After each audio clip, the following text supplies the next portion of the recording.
اعوذ باللہ من الشیطان الرجیم بسم اللہ الرحمن الرحیم رب اشرح لی صدری ویسر لی امری واحلل عقدۃ من لسانی یفقہوا قولی۔ الادعیۃ فی الصباح والمساء، صبح شام کی دعائیں اور اذکار۔ آج کی حدیث نمبر 64۔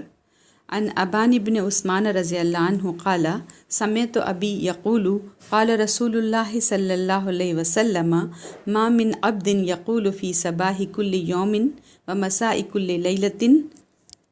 حضرت ابان بن عثمان رضی اللہ عنہ سے روایت ہے کہ میں نے اپنے باپ کو کہتے ہوئے سنا کہ رسول اللہ صلی اللہ علیہ وسلم نے فرمایا کہ جو شخص ہر صبح و شام 3 مرتبہ یہ کلمات کہے گا، بسم اللہ الذی لا یضر مع اسمہ شیء فی الارض ولا فی السماء وہو السمیع العلیم، مطلب کہ اللہ کے نام سے جس کے نام کی برکت سے زمین و آسمان کی کوئی چیز نقصان نہیں پہنچا سکتی اور وہ خوب سننے والا اور جاننے والا ہے، تو اسے پھر کوئی بھی چیز نقصان نہیں پہنچائے گی۔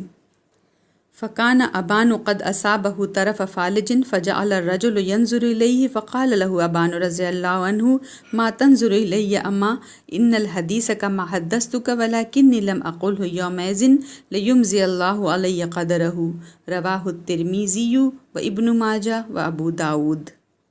حضرت ابان رضی اللہ عنہ جو بڑے بڑے تابعین میں سے ہیں، یہ مدینہ طیبہ میں رہتے تھے اور حدیث کے بہت بڑے عالم تھے۔